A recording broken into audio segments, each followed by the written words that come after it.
G'day and welcome to Conversations on Faith FM with Robbie, Alicia and Brad. This is your place to explore faith, life and everything in between. Text in your thoughts on today's conversation on 04888 185 00. Now get ready to join the conversation right across Australia, right here on Faith FM. Good afternoon, Australia. It's Brad here, and I'm stoked to be back with you again this week for Conversations. It's been a couple of weeks since we were last live on air, Alicia. Yeah. I think it's been like 2 or 3 weeks. Something like that. That's a long time. It is a long time. Sorry, guys. Yeah, our bad. But we're back today, so hopefully we can make up for it with a good show today. That's the plan, at least. I'm excited. Yeah. If you are listening live, today is Wednesday the 17th of April 2024. If you're not listening live, which means you might be listening to a repeat, or maybe you're actually watching the video stream later on our Facebook channel or our YouTube channel, you can still always text in your questions and thoughts, and we can always answer them on the show next week if you'd like. And the number to do that is 04888 185 00. That is 04888 185 00, because we love having you being part of the conversation. Whether you're listening from Australia or around the world, I actually saw someone, I think it was from Uganda the other day. Oh, wow. That had tuned into Faith FM and was listening to one of our shows. Oh, that's awesome. So people tune in from all around the place. And of course, g'day to our brothers and sisters over in New Zealand who might be listening to a couple of the Faith FM stations we have over there. Mm-hmm. I always think that's a pretty cool thing. How you been, Alicia? How's life treating you? Really good, actually. Oh, yeah? Yeah. I like to hear that. We're into, my family recently have been into, camping and stuff. Nice. So, 24/7, that's what we've been, marketplace searching and, learning new things and just figuring out different ways to do things a bit better than the last time we went camping. So, camping's been, our go-to thing. Cool. For the last. Do you do this sort of thing? Because I remember doing this when I was growing up as a kid. We'd go usually with Dad down to the local camping shop. That was, for us, it was in Belmont, just down the road from our house up in Newcastle. And we'd go to, I wish I could remember the name of the shop, but it was the Great Outdoors camping shop or something like that. Yeah. And they would just have it was this huge warehouse with just camping gear set up everywhere. Yeah. And so as a kid, you'd be like, sweet, all right, I'm going to run around and I'm going to explore every single tent and I'm going to lie on every single couchy thing and I'm going to test every chair. And test every chair, open every, the camping pots, look at every stove. Yeah. Make little notes of, what's good? Maybe this one. And of course, we'd be usually going there to buy a little replacement gas canister for our cooker or something like that. Yeah. But you'd spend, an hour or two there just going around and looking at all the stuff. Do your kids do that, or? Oh yeah, for sure. They like playing hide and seek inside the tents. We went to Anaconda the other night. Ah, yeah. And all I could hear was our kids in, because we had a couple of our nieces with us too. Yeah. And I was like, okay, we're gonna get kicked out of the store soon. But yeah, camping, it's so much fun, and even just shopping for it's an adventure in itself. So what I do is I go to the camp stores, have a chat with the guys about stuff that I might need. Yeah, sure. And then I'll go home and search it on Marketplace first. Ah, yes, if you can get secondhand. Yeah. Nothing wrong with that. Yeah, it's been good, and I'm it's a bit confusing, with the stuff that we're getting, we need a battery pack thing. Oh, okay, yeah. Figuring out meals and stuff. So it'll be interesting to see if any of our listeners have any campfire meal ideas that kids might like. Yeah, baked potatoes are always good. Oh yes, that's on my list. A bit of foil and a bag of potatoes. That works pretty well. Yeah. And I'm we're not taking marshmallows on this camp. Okay. I am so sorry. I think I'm all marshmallowed out. No, fair enough. I always found when I was going on camps, I'd never take marshmallows because they take up heaps of space in your pack. Yes, that's another thing. Yeah. That's another, You need all that space for an extra pair of undies or something. Or proper stuff, yeah. Or proper stuff, and plus, I don't even, I've never been a fan of roasted marshmallows. Okay. Because it's just a weird combination. Is it because I know, so here's the go with the marshmallow thing. I know my wife and a lot of people, there seems to be this real split in the marshmallow toasting community. You have half people who will put it on the stick, hold it over the fire, let it catch on fire. Oh, yes. And then blow it out, and then they eat that. And then eat it. Because they're like, it's nice and crunchy or something. That's everyone in my family. Oh, really? Whereas Yeah. I'm the other side. It's like, no, you got to be really careful, and you just want to get it like Just lightly the brown. faintest bit brown. Yeah, and yeah. then it's nice and it's golden, and that's what you want it to be. Exactly, yeah. That's my thoughts, Yeah. but I think that's way yeah. better. But the other people in the other camp are like, no, you can't possibly have a wussy, slightly ever so. It's like It's like you might as well not toast it. yeah, it's like in their world. it's warm. It's not toasted. Yeah, yeah. But we want to know what side of the Great Marshmallow Divide you sit on. So let us know on 0488 185 00. Should you toast your marshmallows until they're on fire? Until they're no longer marshmallows. Yeah, I think this is maybe the problem because we agree on this. So, Yeah. Because I was going to say, should you like burn your marshmallow into oblivion? But that sounds a bit biased, right? Yeah. So, do you cook your marshmallow, very carefully and you yeah. rotisserie it so that it's nice and golden? Or are you a flamer? Do you like to just set it on fire and then roll with that? Ronald from New Zealand says, "G'day, how you going, Ronald? Thanks for tuning in once again." Yeah, I like camping too. Yeah, Camping's yeah. a lot of fun. It's good fun. And another thing that I'm like scared of, because I haven't camped in a tent yet. The last time we went, I just slept in the car because I was like not going to get eaten by a snake or a spider. So, and being from New Zealand, like we could literally just lie on the grass and it's fine. Yeah. But coming to Australia, there's like, you guys have the weirdest bugs and animals that are You do have just a lot of weird everywhere. bugs. Yeah. And we're like choosing to go and camp in their territory. So I'm just like very cautious about that as well. Yeah. No, look, you'll be fine. Especially down here, like where we're broadcasting from is in Melbourne and Victoria. You'll be pretty fine because most of the weird, I say this, most of the weird bugs and like spiders and stuff, they tend to be a bit further north where it's warmer. Oh, I gotcha. So even I remember growing up in Newcastle, like if you left the front door or something open on your house and it was a warm day, you'd have stacks of flies coming in the door and you'd have lizards popping up and geckos and blah blah blah. Okay, so you see that's the kind of stuff. Yeah. Whereas down here, because it's colder, there's not actually that many bugs. I always thought, for some reason, I've found that the insects in Victoria are very polite, which sounds like a weird thing to say, but up in Newcastle when I was growing up, if you had a huntsman get in the house, man, it was hard work to try and catch it. And they just savage. Yeah. Well, no, they're just fast. Oh, yes. And so, like typically with like the big spiders and stuff, you can try and squish them, but then you got to clean it up. Yeah, and that's not fun. Yeah, it's no fun. So, you get like a cup or something like that and you come up to it and you put the cup down on top and then you slide a bit of paper underneath and then you flick it out the door into the bush. Yeah.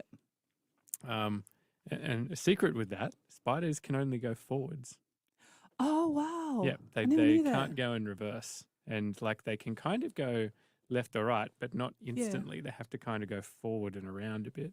So if you're ever trying to catch a spider that's on your wall, and you're trying to place the cup over it, you place it so you put the front part of it down first and then close it like backwards over the spider. Gotcha. You'll catch it every time. I'm not a catcher. I'm like a killer.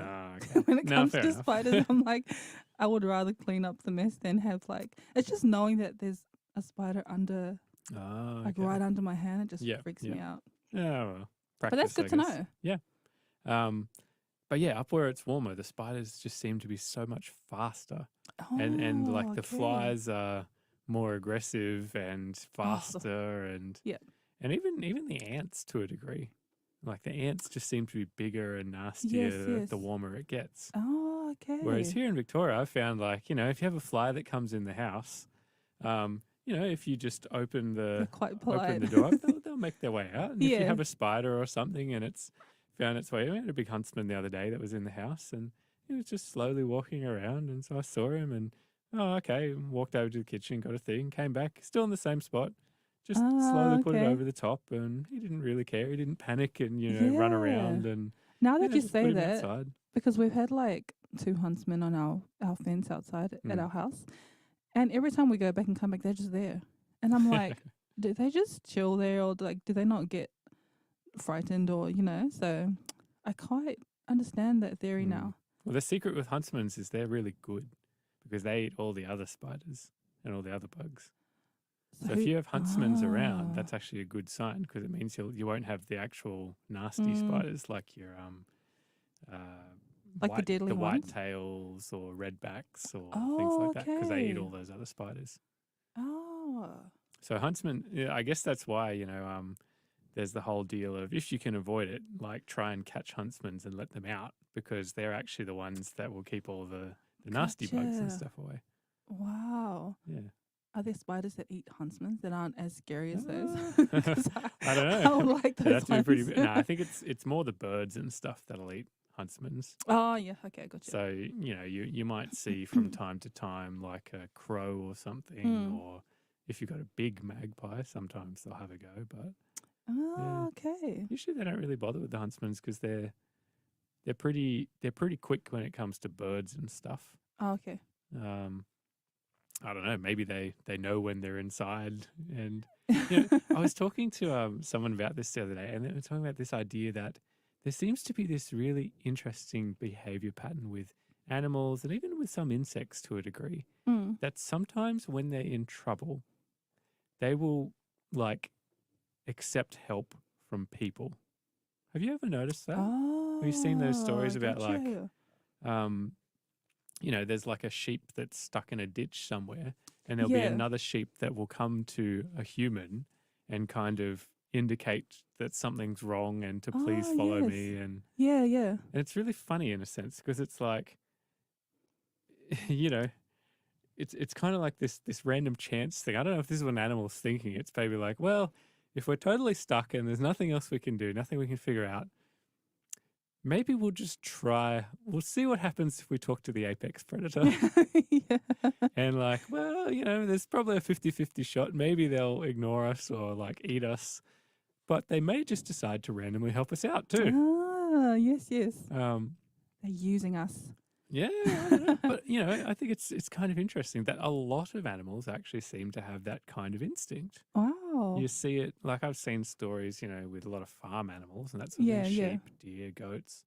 But sometimes you even see it with bigger animals, and, you see it with elephants. Sometimes you'll see it with like tigers. Sometimes you'll see it with Oh, wow. all sorts of animals. And it's like, well, okay, when I can't figure out what to do, if I kind of go to a human and indicate that I need Need their some help or like I want to communicate with them or something, it just seems to be that humans kind of get what's going on and often they might help. That's interesting. Yeah. So anyway, I don't know if you've ever I haven't noticed noticed that. it, no. Okay. Mind you, I haven't seen any like bugs or insects or animals Okay. that have needed help because I try and Well, the ones stay that you've my been lane. squishing might appreciate it, but anyway, Yeah. that's all right. Ronald here said that he's been bitten by a bull ant the last time he was in Australia. Yep, the old bull ants. They're not very fun, are they? I didn't realize what a bull ant was until our last camping trip, which was yeah. like 2 weeks ago. Yeah.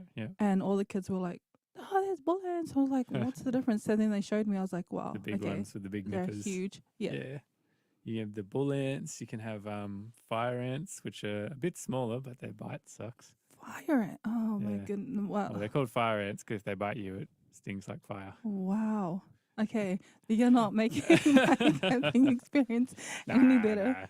Nah. Again, for the most part, you won't find those this far south because Okay. again, cold. And so the further north you go, the more likely you are to find The crazy. the nastier bugs for what it's Okay. worth. That's good to know. Yeah, because they just prefer the warm temperatures. But there you go. Maybe we're the crazy ones living down here in a cold place like Melbourne. Yeah. The bugs have got the right idea. You're listening to Conversations here this afternoon on Faith FM. Well, that is, if you are listening live, it's this afternoon, Wednesday, the 17th of April at 2:16 p.m. If you're not listening live, you're listening to a replay or catching a repeat or watching us on Facebook. Remember, you can always go to faithfm.com.au to find all the previous episodes of Conversations, all the other shows that we've done. And that also includes all the code words for the free offers that we love to give away on Conversations. We have a new one every week, and we've got one coming up for you a little bit later on the show today. So make sure you stick around. It's something you're going to want to check out. All right, we are going to go to a song break now. We're going to hear Matt and Josie Minikis with More Valuable Than These. You're listening to Conversations on Faith FM. Remember, you can text in at any point on 0488 185 00.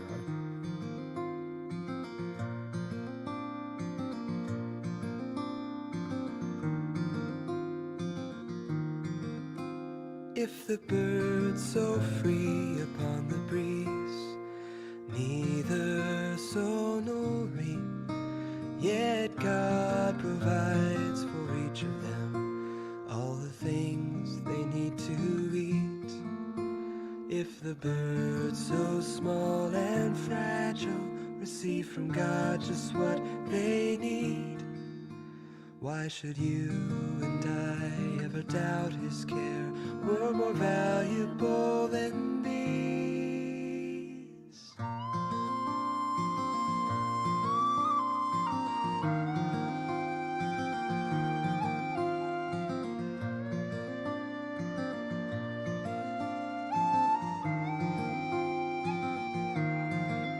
Consider all the lovely flowers swaying in the grass.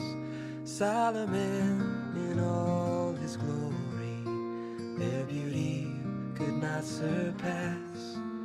If God adorns the fading flowers with such tender thoughtfulness, then why should we distrust? Does He not care more for us?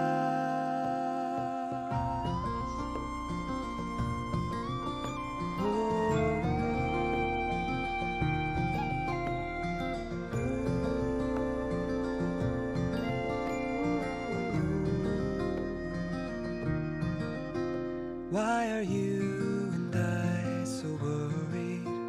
All His treasures, yours and mine. He's never once forsaken us.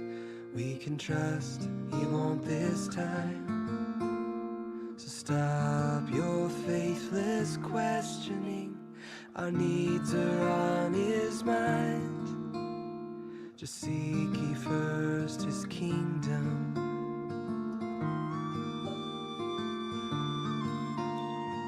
Seek ye first His kingdom, and all the rest He will provide.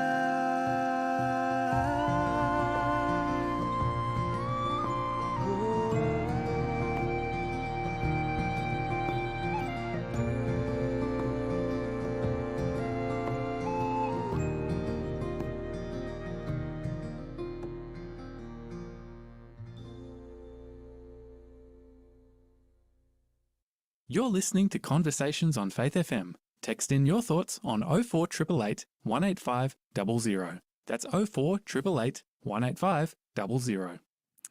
Hey, welcome back. That song you heard just there was Matt and Josie Minikis with More Valuable Than These. You're listening to Conversations.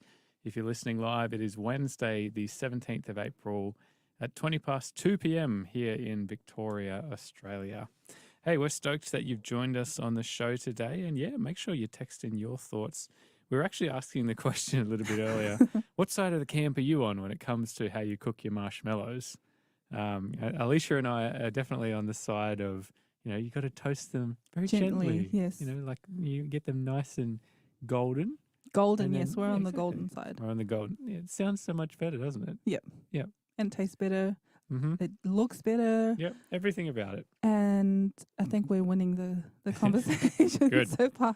But there's other people when it comes to marshmallows, they prefer the charred and crispy kind of vibe. The on fire vibe. The on fire vibe. Yep. So when it comes to marshmallows, are you a on fire person or are you a gently toasted A golden person? one. Yeah, a golden one. Yeah. We're definitely not biased here, But yeah, keen to know. And interesting, Alicia, with you talking about some of the camping stuff, it actually is going to tie in pretty well to what we're going to be talking about today. Oh, okay. Because we're going to be talking a bit about things like identity and self-image. And, when it comes to even things like camping, right, you actually find that there's an identity that is associated around camping. Yes, yeah. Like if I say to you, if I say something like, I love camping and I go camping every weekend, and camping's the best thing, and that hobby, that activity Yeah. is part of my identity. Yep. And what are some other things that people really closely associate with their identity these days? I think religion plays a huge part Yeah, for a lot of sure. people. Um, Sometimes it could be things like food, Yep. different hobbies that people have. Yep. And I think a big one is like community and who you sort of associate yourself with the most. Yeah, no, that's all very true. I mean, I was thinking about it before the show, right? There's definitely like food's a good example because you have people who might be vegan, for instance. Oh, yeah, yeah. And, there's certainly people who make that a very large part of their identity. So when I come up and say, oh, g'day, what's your name? Who are you? Oh, well, I'm Bradley and I'm a vegan. Yeah, yeah. So it can be those sorts of things. You can also have things like appearance can define our identity. Yep. Oh, are you a blonde or a brunette? Yeah, yeah. What color are your eyes? In our modern world, there can be things like sexuality that play a huge role in someone's identity. Yeah, yeah. What sexual orientation you have. It can be whether you are employed or not, whether you're in a relationship or not. Whether you are famous, whether you have a big social media following. I see a couple of people have put in comments saying that they like. Well, one person has said, Austin, who said he likes the burnt marshmallows. Yes, he does. I can vouch for that. Like he will toast it till it's on fire. Then you have to blow it out. But do you eat the bit that you burn, or do you pull that off? He eats the whole thing. Oh, okay. Which is so strange to me. Fair enough. Each to their own. Yeah, that's right. And Ronald says, yes, he toasts them light. Yeah, we're with you on that one, Yes, mate. I reckon exactly. it's the right vibe. But yeah, it's funny, like even talking about this here, we're creating these identities. Are you a golden toaster, or are you a scorcher? I don't know what to say. Yeah. Just around these little things like that, we kind of create these almost like little bits of a persona to describe, who we are and the worldview that we have. One other thing that defines people's identities a lot is their political stance. Oh, yes, for sure. Oh, well, I identify with conservative values or liberal values or communist values or, take your pick. All of these sorts of things can sort of define who we are. Who you are, yeah. But then equally, we often have different identities depending on who we're hanging around. Exactly. Like, around our family, we might act quite differently to how we do around our siblings, as opposed to our parents. And, we might act differently at the shops. We might act differently when we're playing sport with a club of people or, when we are at church. We each in these different places, we might have these different identities, the different ways we present ourselves, and for all sorts of different reasons. I think it's a very classic thing to go, well, you're on your best behavior when you're around your parents type thing. Yeah. But the funny thing is, in a sense, like your parents probably know you well enough to know whether it's actually, whether it's actually you just being on your best behavior or whether it's you being normal. Yeah. Which is kind of funny. So, and another thing sort of is culture. I know, like, being Polynesian, like my parents, especially my dad, his identity to, like my dad, for example, is heavily rooted in where we come from geographically, and like the names that people have or the connection that you have with other people from the same place. So that's a sort of a big part as well for some people. Oh, for sure. And, especially when you're in, another country or even like another state. Or, I know even in New Zealand, like you can see things like if you're someone who lives on the North Island and you're in the South, you kind of keep an eye out for other people who are where you're from. Because that's part of your identity. And it is. I know being an Australian, whenever you travel overseas, the instant you hear another Australian voice, if you're like walking down the street or something, you're like, oh, you know, You sort of click. I got to look for who that is, and I got to go and say hello. Yeah, and, you know, yeah. because there's that identity. They're like me. Yeah, that's funny Um, because my daughter, when we moved here from New Zealand, she like anytime she would see like either someone who's from New Zealand or she'd see like a New Zealand flag or someone wearing something like a silver fern or something, she'll be like, "Mum, look, there's a New Zealander," or "Mum, look, there's someone from New Zealand." So mm, I understand where that sort yeah, of comes yeah. from. Well, funny, you know. Actually, I was looking at this the other day because my dad was born in New Zealand. He was born in Auckland, and he grew up there for the first 20 years of his life. And so, interestingly, because he's a New Zealand citizen by birth, I can actually get New Zealand citizenship. Oh, okay, yep. And I was looking into it the other day because I was like, oh, let's see what it's all about and that sort of thing. And equally because to get a Kiwi citizenship and a passport is actually cheaper than it is to just get an Australian passport here at the moment. Oh, wow. So I was kind of like, well, you know, maybe it's not a bad idea. But, you know, even with that, there was like this sort of imposter syndrome that kind of came up. I It's like, gotcha. well, I can technically claim New Zealand citizenship, but I've never lived there. I've Ah, only been yes. there a few times. Like, am I really, like, do I really have this identity? Am I like faking it by Oh, gotcha. claiming citizenship of another country, even though I've never been there? You know, it's not because of me necessarily, it's because of my dad. Oh, gotcha. And so I yeah. was actually kind of conflicted when I was thinking about this. Ah, You know, and it's very much an identity thing, you know, like if I'm claiming citizenship with this other country, yeah, yeah. do I actually have the identity of a Kiwi or not? And what will other That's people think interesting. about that? And you know, Yeah. is it a good thing? Is it a bad thing? Am I legit if I get this passport, like citizenship in another country, even though I don't live there? And man, it was a really tough question to Yeah, actually sit yeah. there and ask. So I haven't, anyway, long story short, I haven't pursued it yet. I probably Okay, I was still just will about if to it's say, going to be wait, have cheaper. you? Yeah, yeah. And our passports look cool too. So They do just look saying. pretty cool, yeah. Oh. But yeah, you know, it's interesting with what you're saying there about your daughter though, right? Because let's say I'm walking down the street and I'm wearing like an All Blacks jersey or something like that. Yep. You know, I'm signaling something about my That's who identity. you are, yeah. But what if I'm wearing that shirt and I don't actually really care about rugby that much? Or I'm not actually from New Zealand? Yeah, it's just the Or- shirt you had, Yeah, sort yeah. of thing, yeah. Yeah. Is it still an identity thing then? You know, what does that mean to the people around me? Oh, gotcha. You start to have these funny questions. And like, you know, what would have happened if your daughter had run up to me if I'm wearing an All Blacks jersey, Yeah. but I'm not a New Zealander? That's, And I yeah. actually support the Wallabies in the rugby and, you know, all that sort of thing. Yeah, yeah. Um, Oh, that's interesting. So it's sort of like you have an identity for yourself, and then there's this idea that other people hmm. have an identity for you based on what they see or what they may know about you, kind of thing. Yeah, yeah, yeah. Ah, Yeah, I think there's definitely an aspect of that.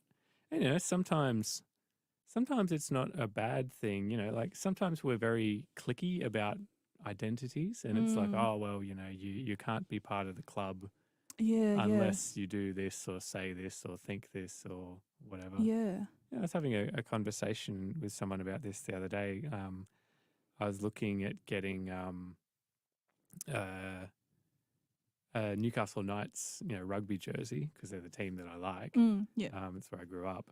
And I was looking at getting one that was, you know, the ones that are made for the Indigenous round that have some of the Indigenous okay. designs and stuff on them because I thought it looked really cool. Yeah. And, you know, it's actually a really nice way to connect with Indigenous people and be able to talk to them because, you know, most Aboriginals here in Australia love footy. Yeah. Yeah. And, you know, if you can show them, hey, I like footy too, then it's really easy to get along and have a chat. Yeah. And I was saying, well, you know, like, is it really right to wear that? Like, if you're not actually Aboriginal yourself? And so, and then you can start getting into these questions of like, well, you know, what is it? Is it right or wrong to have particular identities if you're not in the group or you're out of the group or, you know, and you know, if I'm wearing something to signal that, you know, I would like to be part of a group, you know, at what point is it legitimate or valid Okay. or Yeah. Yeah. So we actually make a lot of these value judgments and decisions about identity every single day when it comes to things like, how do I style my hair today? What clothes do I wear today? Who am I going to talk to? Where am I going to buy my food from? A lot of these things really tie in with our identity and also like the public perception of who we are and who other people think that we are. And where I want to go with this today is I'm really glad you brought up what you said about your dad with cultural heritage being a really important part of his identity. Because there's a story in the Bible that you've probably heard before called the story of the prodigal son. Yes. It's probably something that's pretty well known, throughout Australia. People would have a general idea of what it is. But I want to dig into this story using like this theme we've talked about of identity. Okay. And actually just starting to unpack, some of the different parts in here to do with identity in this story, because there's actually a lot in there. And then from there, we can actually take a moment to look at, okay, what was Jesus actually trying to say when he told this story when it comes to, ideas of identity and who we really are and who Jesus really is. Yep. I think there'll be a lot of interesting things we can unpack in there and hopefully help us to understand what sort of identity does God want us to have. Yeah, awesome. Because we can make it up our own on ourselves, or we can see what God thinks of for us. So that's the plan for the rest of the show on Conversations today. Hopefully it sounds interesting. Yeah, no, I'm excited. Cool. Well, remember at any point you can text in and join the conversations here on 0488 185 00. That is 0488 185 00, or leave a comment on our Facebook or YouTube channels. We're going to hear now Audrey Assad with How Can I Keep From Singing? My life flows on in endless song above earth's lamentation. I hear this weed, though far off him, that hails a new creation. Through all the tumult, endless strife, I hear the music ringing. It finds an echo in my soul.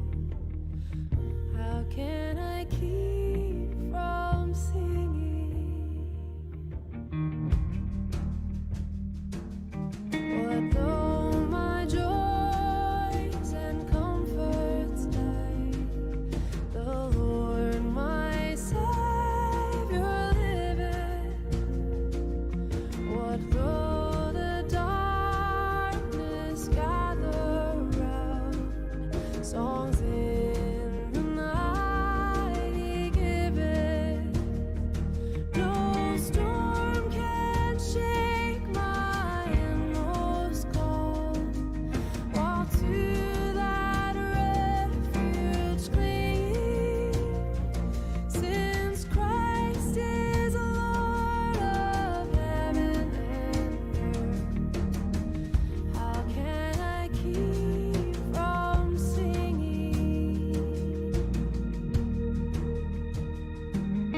I lift my eyes, the cloud grows low.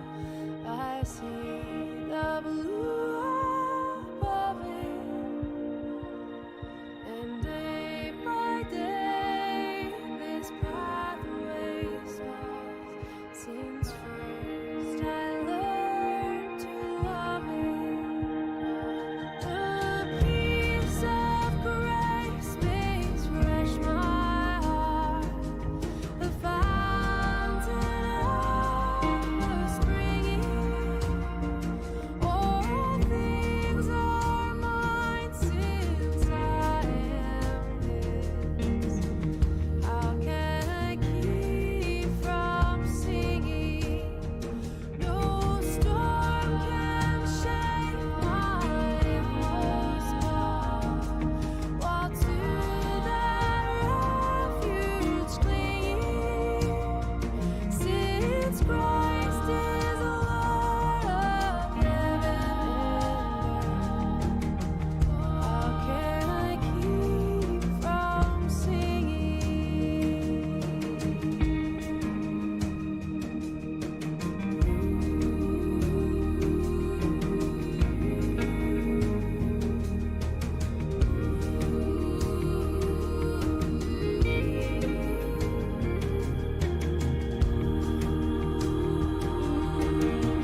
You're listening to Conversations on Faith FM.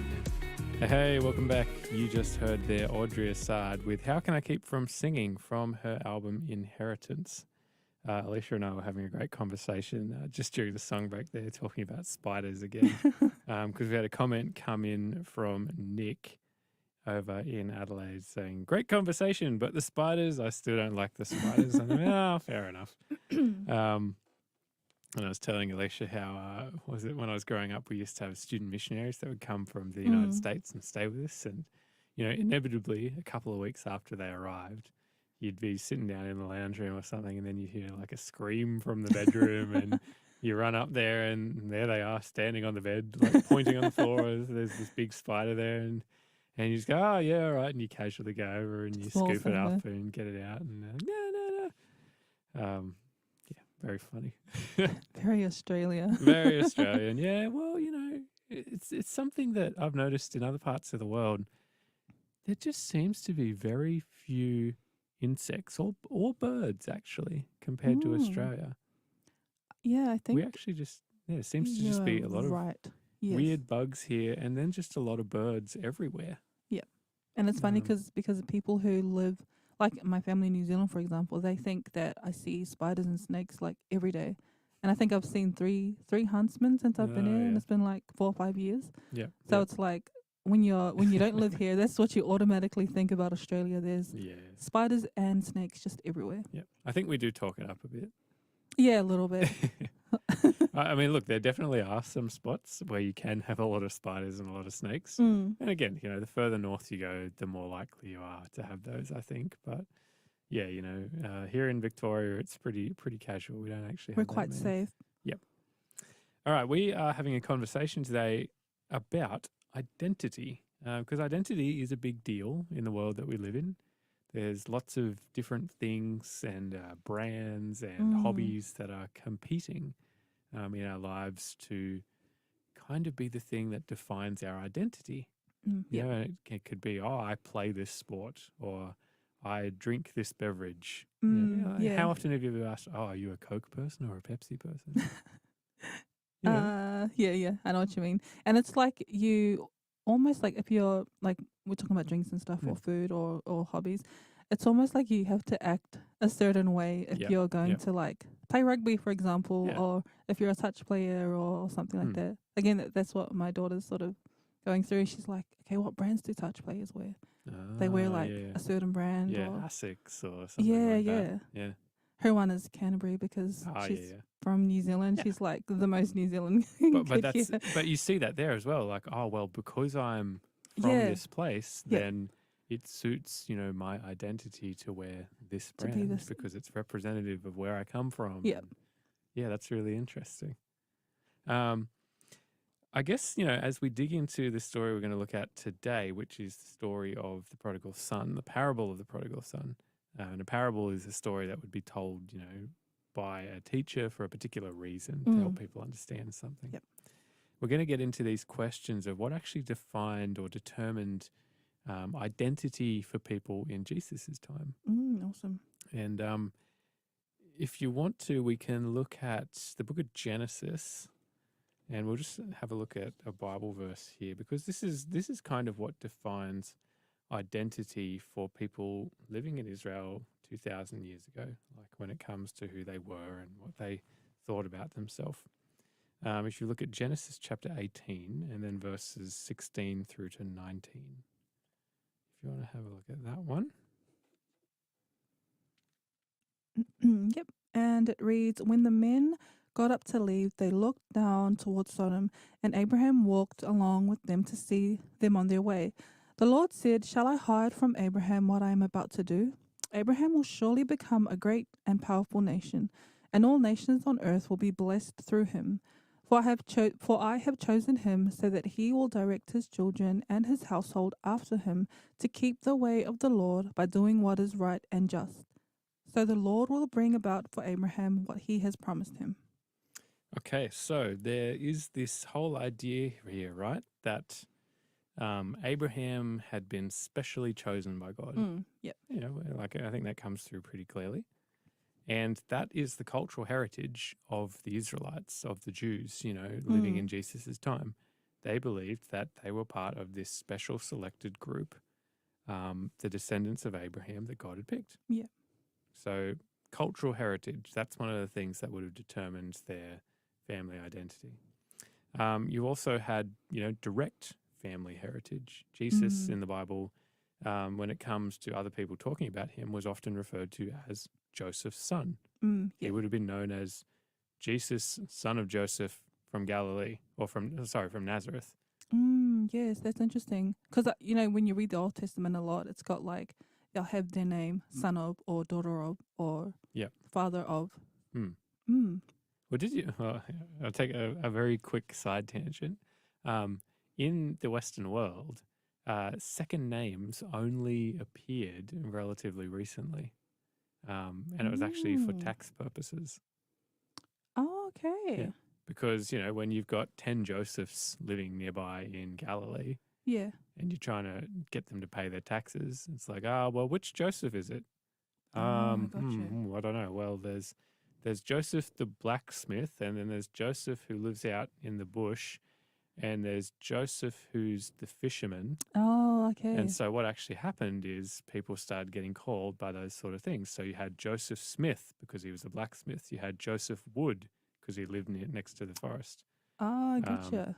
You can have Joseph C or something like that, based on the fact that, that's what he did. That's near where he lived.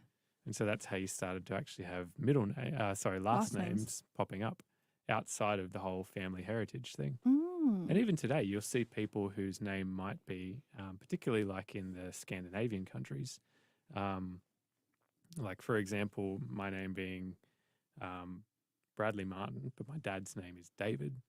So in Scandinavian culture, you might actually see someone whose name would be Bradley Davidson, son of David. Oh, gotcha. And so, you actually see kind of this to a degree in the Bible as well, because, again, Jesus, son of Joseph. Oh, gotcha. So that would have been one of the things that also defines Jesus's identity. And then, of course, you have what we talked about before, the geographical origin of where you came from. Yep.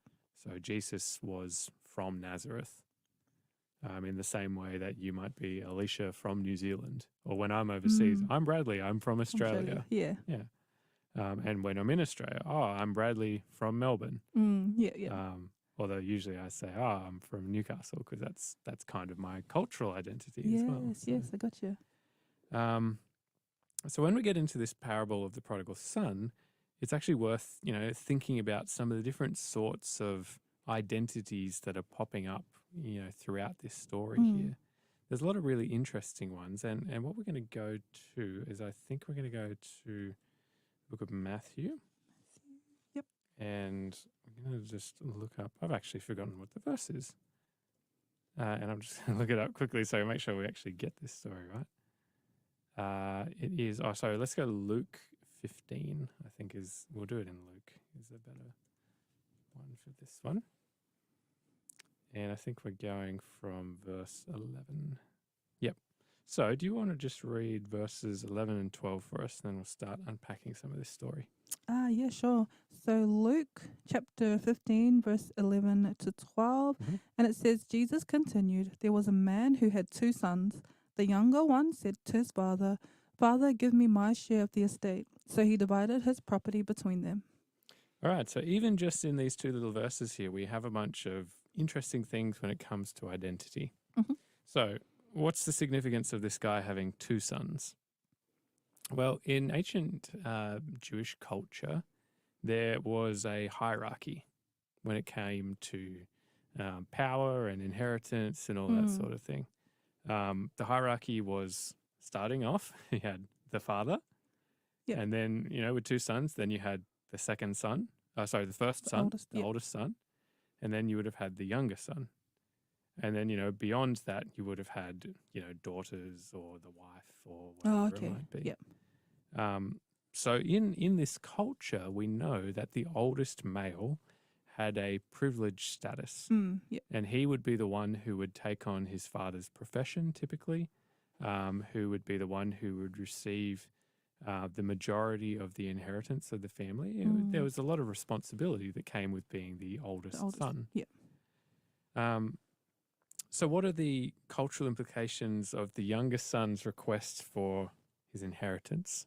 This is actually a really interesting one. What do you think he's actually asking when he's saying, oh, can I have my inheritance now?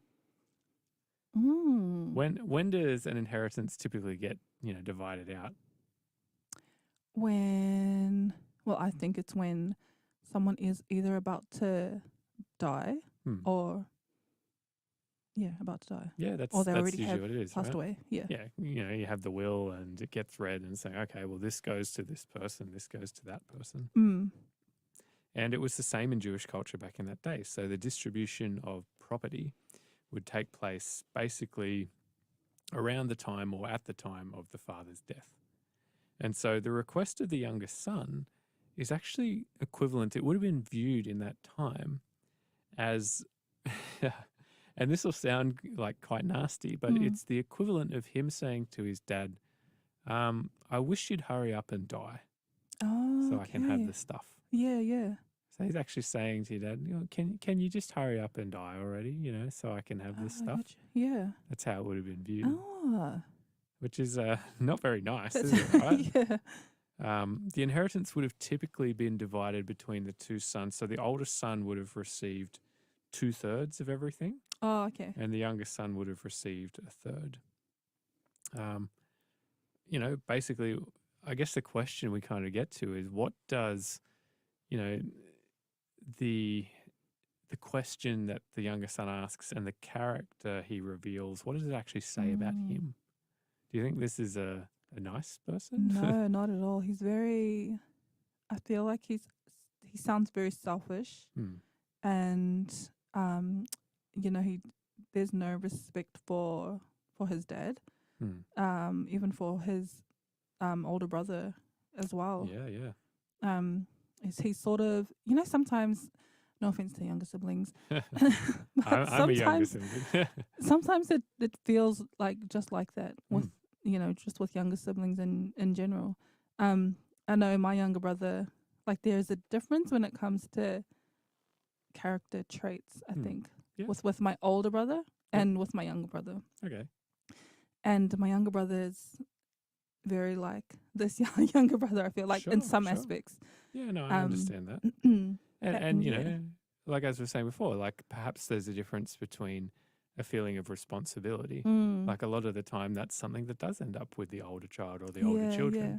This feeling of, well, I actually need to be responsible for my parents. I need to be responsible for the well-being of my family. And, sometimes younger siblings don't understand that until a bit later on in life. Yeah, yeah. And I think perhaps, this younger son seems to have a bit of that to him as well. Like he's breaking relationships with his family by doing this. He's disrespecting his father. He's disrespecting his family, probably the whole village around him. He's being disrespectful to the culture, the identity that he has. Yep. He's basically saying, I'm rejecting this whole identity as your son because I wish you were dead. Yeah. And I'm going to go and make a new identity based on what I want. Yes. Because this would have been around for years and years before he was even born. Yeah, sort of thing. So is it kind of like he's saying no to that way of life and he's like, yep, I'm going to do things my way because that way is just not working. Yep. Sort of thing. Yeah, gotcha. Along those lines. You're listening to Conversations here on Faith FM. If you're listening live, it is Wednesday the 17th of April at 2:52 p.m. in Melbourne here. We're going to hear now Robbie Morgan with a song called Unlearned. Stick around and remember you can join the conversation at any point by texting in on 04 888 185 00.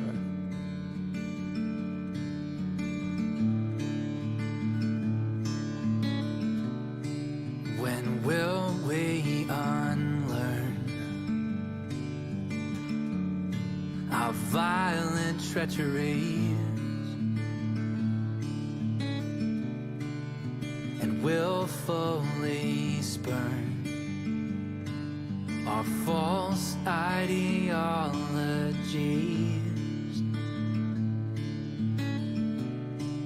When will the tallies of the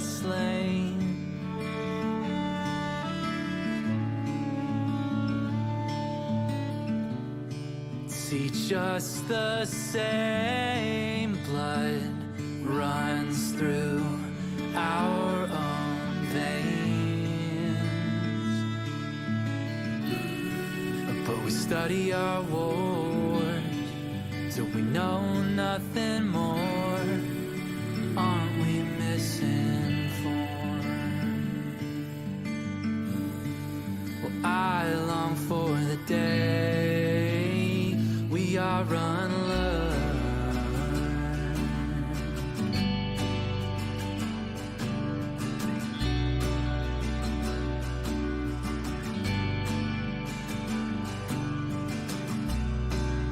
And when will we learn to play for more than keeps? When will children instead of blood run down our streets? When will our insatiable lust for self give way? When will we, like children, embrace each other's pain?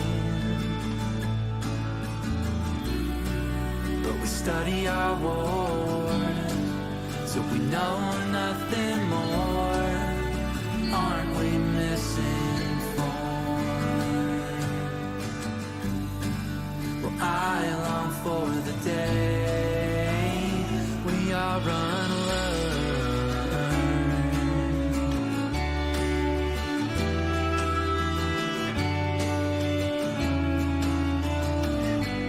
When will we alleviate their pain?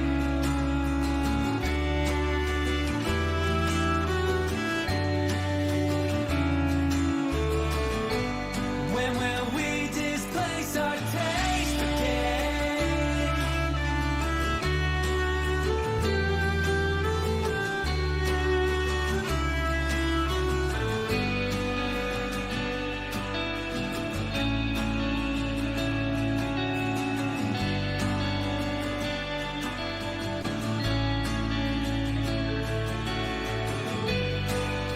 I long for the day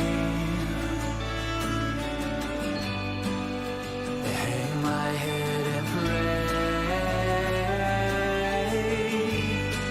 Dear God, for you to say we are unlearned. We are unlearned. We are unlearned. We are unlearned.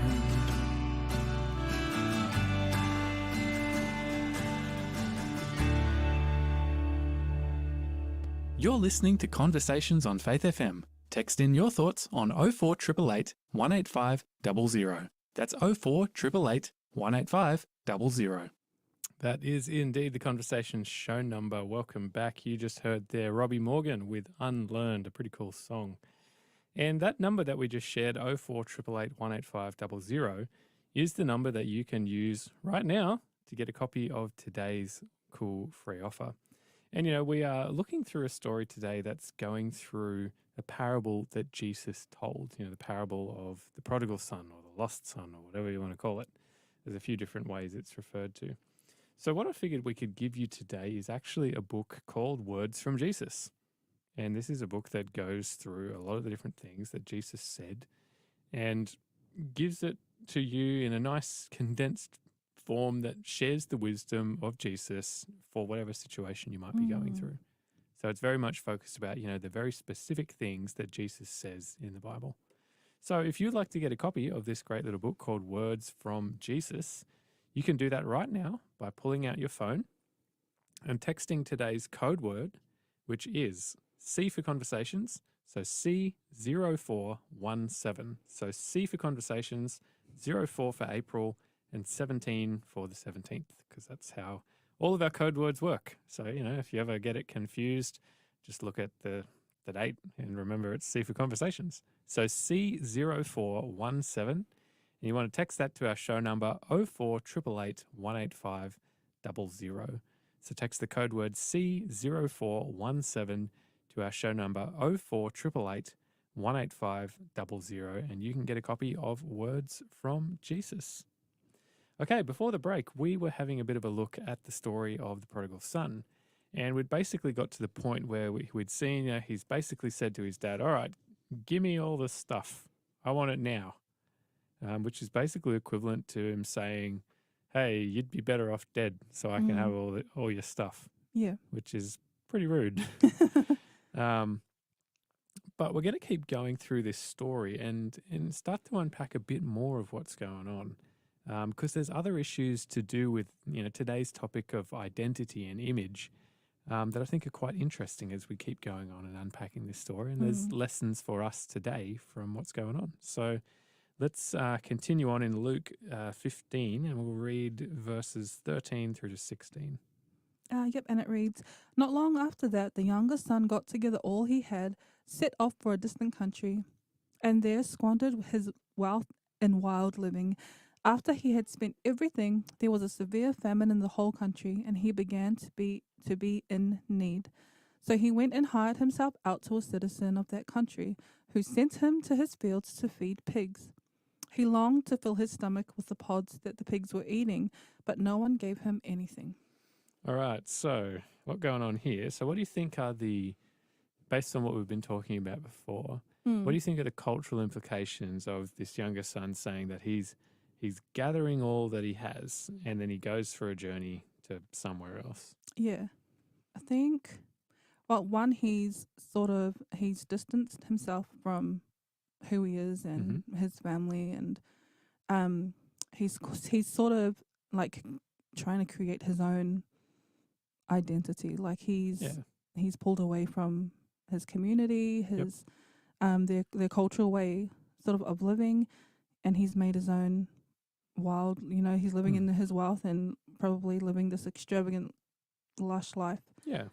Let's think about it. People living back in the day then, odds are this guy was, his dad was probably a farmer in a village or something like that. Yeah, and even if he's not, it probably still applies. What we're going to say is that when we talk about the younger son, he's gathering all that he has. What he would have received as inheritance was probably property. It was probably, sheep or goats. It's pretty unlikely that it would have just been like today, a bag of money or something like that. Yep.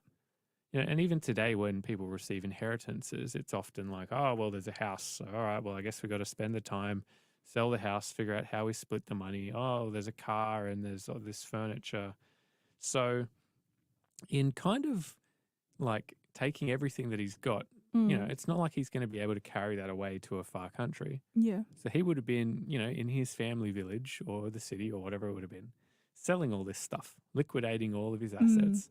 So everybody in that town would have known what was going on. What he was doing. Yeah, and would have known the implications of basically saying, I'm disconnecting from this family because by doing this, I obviously have wished my dad was dead. Yeah. I don't want to have anything to do with him. So, there's a lot of nasty stuff going on. And even the notion of selling your family's land was actually considered to be pretty shameful back in the day. Oh, okay. Property was always expected to be kept within the family. In the family. Oh, okay. So the idea of, selling that, because that was the biggest asset people had. And even today, your land is the biggest asset that you have. So selling that would have been a massive insult, basically, and a rejection of this whole, of having anything to do with the family. Oh, He's basically saying, I want out. Yeah, yeah. And maybe then we can go from there and say, all right, what can we try and figure out about the identity of the people living in some faraway country? Yeah. Odds are they were probably not Jewish. Okay. And to the Jews, that was a big deal because remember, as we said before, they believed that God had given the descendants of Specific. Abraham something special. Yep. And so this younger son, in leaving, he had not only abandoned his father and his family, but he had also abandoned, his entire nation Yeah. as well. The implication would have been that as well he was abandoning God too. Yep. So basically, it's saying his whole identity was saying, I don't want anything to do with what Any of any of you or any of these things or God or anything like that. I want out. Like I don't want to have that identity that has anything to do with you anymore. It says then what happens next? He squanders all of his money in spendthrift living. What does that mean? Spendthrift. When I hear the word thrift, I'm like, oh, so he's shopping at op shops. Yeah. But I don't think it means that. It seems to be that he was spending money in a way that was designed to give him status, Oh, okay. and impress others. Yeah. To show how good he was based off, how much money he could spend on things and like appearance and Yeah. Do you think wherever he went, they would have known that he was like from where he was, or well, I mean, that's a good question, right? maybe? Because if he's rejected everything about where he was from, and he was, he liquidated all of the money, all of the assets and stuff, and had just rocked up with a big bag of money. Yeah. Maybe he was not wanting anyone to know where he was from before. Yep. So, it's hard to say. I think, perhaps people, even today, right, we can tell where people are from because of their accents and how they act. And so to a degree, even though he might have tried to reject that whole identity, people would have still probably looked at him to a And they would degree have picked up. gone, Yeah. That's what I would imagine too. Yeah. So basically, he goes off, he blows all the money, doesn't turn out very well for him. So when he spent it all and this big famine strikes, Yeah. the obvious question to me at least is why didn't he just go home? Yeah, exactly. Like, is that something you would do if that sort of thing happened? Like, It depends because if I had left, based on the reasons that he would have, I probably wouldn't have returned home. Like, I think my pride would have got in the way a bit, and it's like, no, I sold everything, or like I gave all of that up. I don't want to come back and look like, this weak person trying to make it out there on my own kind of thing. So I think it would just, like, for me, it would just depend on like the reason why I had left, and like with him, like how we've seen, even like how he asked for his inheritance when his dad was still alive, and it was like, would I be able to go back to that kind of a situation knowing what I did? I think it would be hard for me. Well, there's actually in Jewish society at that time, there was this kind of like a cultural thing that they would do, kind of like a ceremony that was called the kezazah.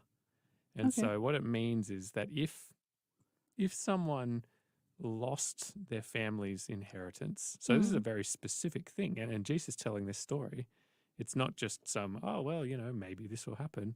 Like, there's a very specific thing that would happen in Jewish society if somebody lost their family's inheritance amongst Gentiles.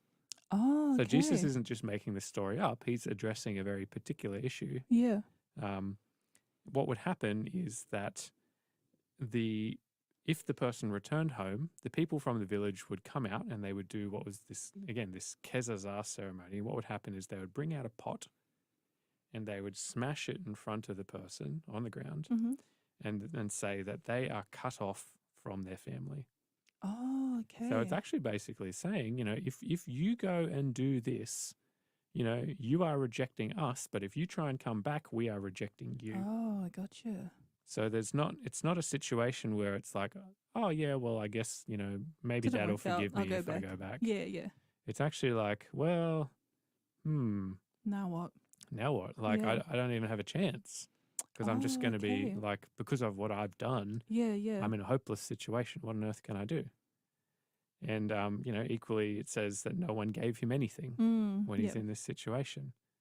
He was reduced to being a beggar, which in Jewish society, again, was considered to actually be something very shameful, because there's this notion that God has blessed our people. Yes. And so the only way that you could be in that situation of needing to beg is that if you have not cared for what God has given you. Yeah.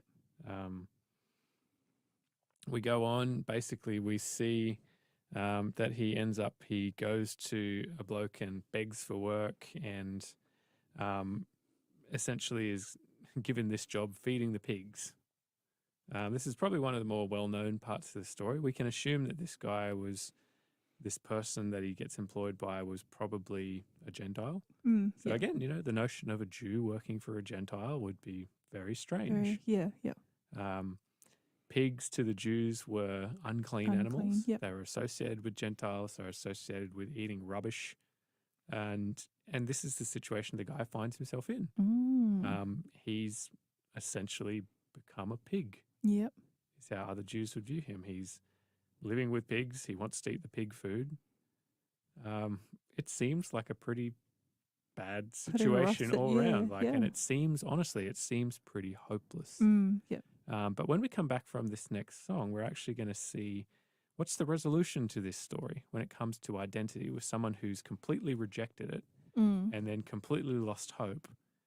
What does Jesus say is the actual resolution of this story for this person, and then equally for us? Yep. You're listening to Conversations here on Faith FM. We're going to hear now Nathan Tasker with Glory to His Name. Stick around. We'll be back just after this song.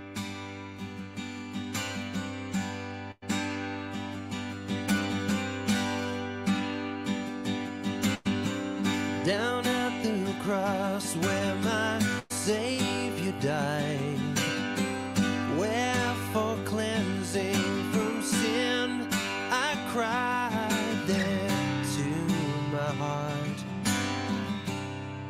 was the blood applied.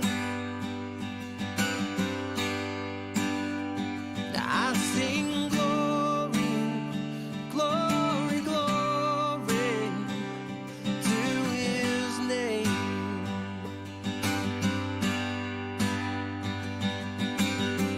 I am so wondrously saved from sin. Jesus so sweetly abides within there at the cross,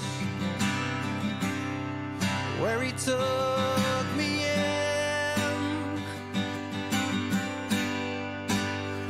Now I sing glory, glory, glory to His name.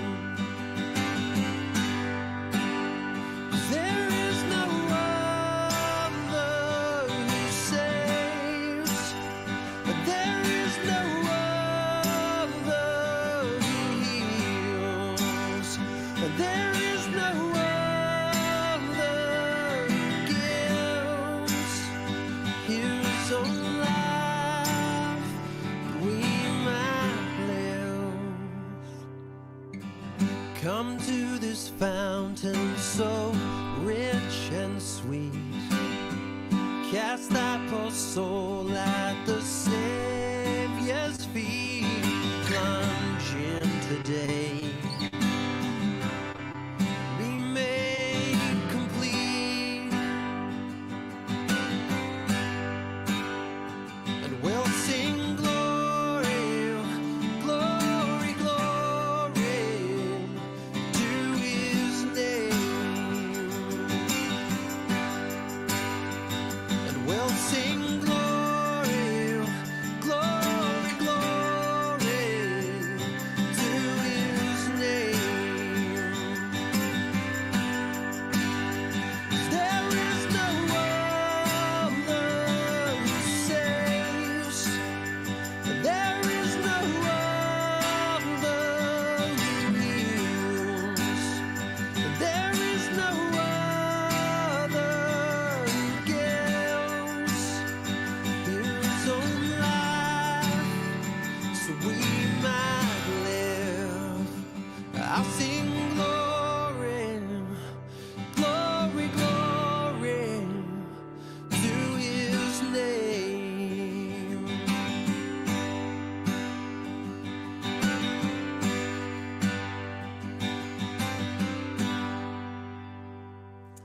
Welcome back. You just heard there Nathan Tasker with Glory to His Name. You're listening to Conversations today with Brad and Alicia. If you're listening live, it is Wednesday, the 17th of April at 3:13 p.m. Melbourne time.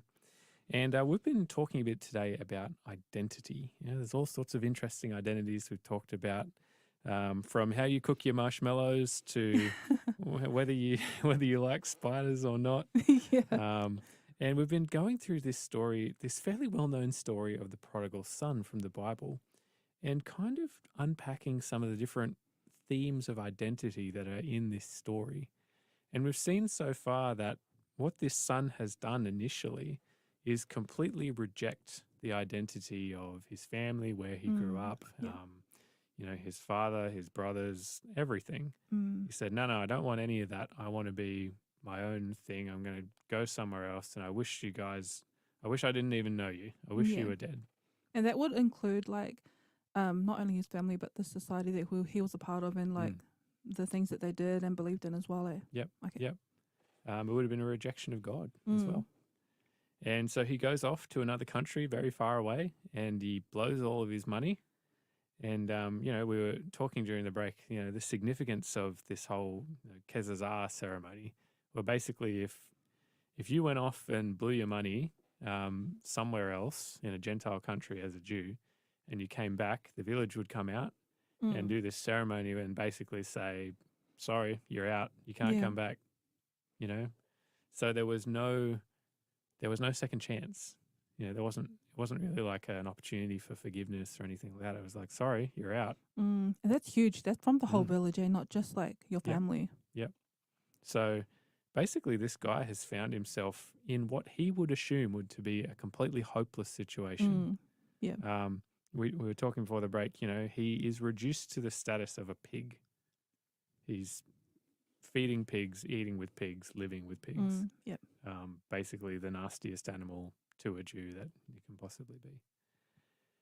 And so what does he decide that he could possibly do?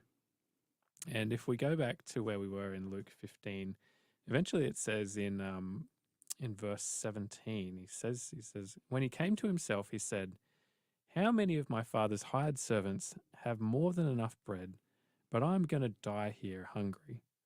I'm going to get up and I'm going to go to my father, and I'll say to him, Father, I have sinned against heaven and before you. I'm no longer worthy to be called your son.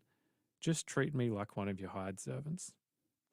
Okay, so, we see that even in his mindset, he understands some of the things we just talked about. Yeah. So he's sort of expecting the whole Kezazah ceremony and that he won't be accepted back into the family. Yep. Even here when he says, Father, I have sinned against heaven and before you, he recognizes, well, it wasn't just a rejection of my family. It wasn't just a rejection of my village or my culture. It was a rejection of God too. Because, what else could having sinned against heaven mean? Yeah. And he says, I am no longer worthy to be called your son. And this is, I guess, where he's saying, he's making a value judgment. And, he's saying, I agree with what the village is going to do to me. Yeah. I've blown all the money. I have nothing of worth, nothing of value left to offer in return. So by that metric, by the metric of material success or anything like that, I got nothing. So can you please just treat me like a servant? I'll do whatever I have to do. You won't even have to see me. Because it's the thing, right? Yeah. A lot of the time with the hired servants, there would be a manager. The family might have nothing to do with the actual servants. And, the son's probably thinking from that perspective, look, I'm probably not going to see my father. I'm probably not going to see my brothers. I'm not going to see my family. I'm not going to see anyone because I'm out. I'm cut off. Yeah. I have no worth. Why would they want to do anything to do with me? He's not expecting to seek grace or forgiveness or anything like that. He's coming at it from the perspective, well, I guess I could try and pay back my father in some sort of way. He's not really thinking about repentance, or he's not really thinking about reconciliation. He's not even imagining that he could restore the identity that he once had, the relationship he once had. But let's see how this story ends. So do you want to read verses 20 through to 24 for us? Yep, and it says, "So he got up and went to his father. But while he was still a long way off, his father saw him and was filled with compassion for him. He ran to his son, threw his arms around him, and kissed him. The son said to him, 'Father, I have sinned against heaven and against you. I am no longer worthy to be called your son.' But the father said to his servants, 'Quick, bring the best robe and put it on him. Put a ring on his finger and sandals on his feet. Bring the fattened calf and kill it. Let's have a feast and celebrate. For the son of mine was dead and is alive again. He was lost and is found.' So they began to celebrate." Nice. And there's more to this story, obviously. There's another situation that goes on with the brother, and maybe we can dig into that another time because that's another interesting part of the story too. But if we were just to unpack this last little bit here. So it says, so he, like in the last bit we see, it says he comes to his senses, which is an interesting thought. And he gets up and he heads off towards his father's house with this notion of, well, I'll never be accepted in the family again, but maybe like even in this to a degree, you can say maybe his motivations aren't even pure. He's just like, well, I guess my father's a nice guy, and even though I've stuffed up and I've been a complete jerk to him, maybe he's nice enough that he'll let me work there, and at least I'll have something to eat. But it's how would we have this question again? How would a Jewish father typically be expected to respond to his son returning? So there's actually, kind of set specifications, cultural norms for how people would behave in this situation. And it would basically be the father would remain in the house. He would not go out to see his son or talk to him because the son has shamed him. He would allow this kezazah ceremony to take place. It would force the son to stay outside the village gates. And if the village was very lenient, and if the father agreed, perhaps this person, even though they would be forced to live outside the village, they might be allowed to come in and work as like a labourer, as a day shift, but they would never be allowed to live there. They were still rejected in that sense. So that would have been the expectation. So what actually happens, right? So it says, while the son is still a long way off, it says the father saw him and felt compassion and ran and embraced him and kissed him. Okay, so there's a lot of interesting stuff here.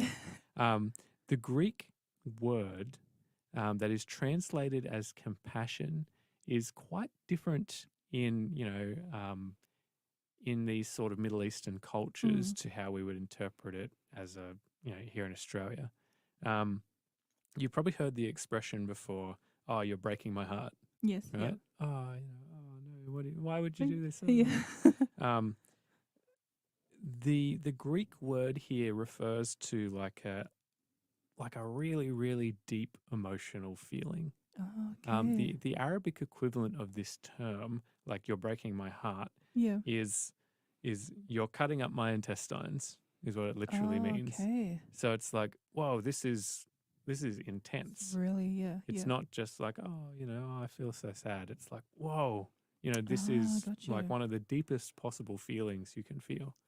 So think of moments in your life when you've just been incredibly happy or incredibly sad or angry or loving or afraid or something like that. This is the depth of the emotion the father's feeling at this point. And it says he runs out to meet him and embraces him and kisses him. And it would have been a strange thing in Jewish society to do that. I was just thinking that, just going off what you said before about what would usually happen in a setting, back in those days with Jewish people.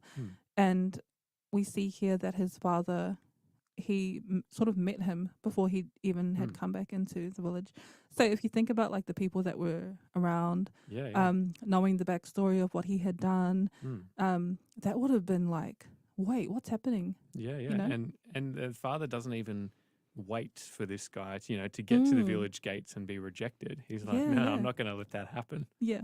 Like all of these expectations that everybody has, like we're not doing that. Yeah. I wonder, like, because I'm not very familiar with the Jewish culture. Mhm. I wonder if there would have been any repercussions for the father if because he had done that, like, because it was so countercultural. So, like, I'm thinking, was there some kind of other higher up that would have, done something to the father if he had been put in that position? Or Potentially he may have been viewed in a strange way. Oh, okay. Yeah. He may have had, some other wealthy people in the village saying, no, this isn't right. We should do this. Oh, yeah. But again, that's why I think it's so great and symbolic that the father doesn't allow that whole situation to happen. He actually takes control of the situation. Yeah. And, interesting parallels to God's relationship with us. He doesn't wait for, when Adam and Eve sinned and we fell short. And, like sin enters the world and into our lives and death and pain and suffering. God doesn't wait. Yeah. Like he's like, okay, I've seen it happen. I'm putting it in the plan now. Yeah. And I'm putting in this plan that Jesus, my son, is going to come and die, take care of the consequences of this situation because I'm not going to wait for, somebody else to potentially step in and fix it or anything like that. I love my son. I love you, Alicia. I love everyone so much that I'm going to take the initiative here. Yeah, yeah. Which I think is, really cool. And, we have these last couple of things here. We have the robe, the ring, the sandals, and the fattened calf at the end of this story. And this is what happens. And it says, the father comes out. The son says, Father, I've sinned against heaven and before you. I am no longer worthy to be called your son. And interesting, we saw before that he was about to say, oh, please let me be just treated like one of your servants. Yeah. Father doesn't even let him say it. He's just like, he doesn't even give him that opportunity. He says, he kind of just ignores his son saying this. And he's like, he goes to his servants. He says, all right, bring the best robe, put it on him, put a ring on his hand, put shoes on his feet, bring the fattened calf, the best one we've got. Best one, yeah. And kill it. And we're going to have a big party and we're going to all eat together. For this, my son was dead and now he's alive again. He was lost and he's found. And they all began to celebrate. So the cultural significance, this whole identity thing we're coming back to again, the robe. So the best robe would have been the father's own robe. Oh, okay. Yeah. And, typically the patriarch of the family had a very special garment that probably would have been passed down from his father before and so on and so forth. And so it signifies a new relationship between this son and his father. Oh, okay. The ring. So this would have been the family's signet ring. Yeah. It would have been a restoration signifying the son's restored status and being part of the family again. Yeah. The sandals. We know that only slaves went barefoot. And so this signifies the father saying to the son, you're not a servant. Yeah. You are going to be back part of this family and part of this community. You're not going to be a servant who's forced to live outside. You're going to be back in here. Yeah, yeah. And the calf was a special privilege that was kept only for the most honoured guests that would ever rock up. So basically, I think the parallels we see in this story are how God views us. Yeah, yeah. And even if we completely reject him and say, I want nothing to do with you, I wish you were dead, we see the true identity of God and his love in this story. Yeah, yeah. That, he's watching and waiting for us. He's not going to let this destruction, this judgment, this rejection happen when we are trying to come back to him. He's the one that's taking the initiative, really, right? And there's a verse that's in 2 Corinthians that I think really applies to this, 5:17. It says, therefore, if anyone is in Christ, he is a new creation. The old has passed away and the new has started. Which I think is pretty cool. Awesome, yeah. And I love how the father restored the son's identity back to what it should have been in the beginning, sort of thing. And the same thing with God, we are made in his image in the beginning, and then life happens and sin came into the world, and we make choices and stuff, and then we sometimes lose our identity in him. Yep. But he, like how you were saying, he's always there to initiate the restoration of our identity in him, That's which cool. I think is an awesome thing. Great. God is a great person. And if you would like to know a bit more about him, you can still claim today's free offer, which is a book called Words from Jesus. You can claim it by pulling out your phone, texting today's code word C0417 to our show number 0488818500. Thanks for joining us on Conversations. See you again same time next week.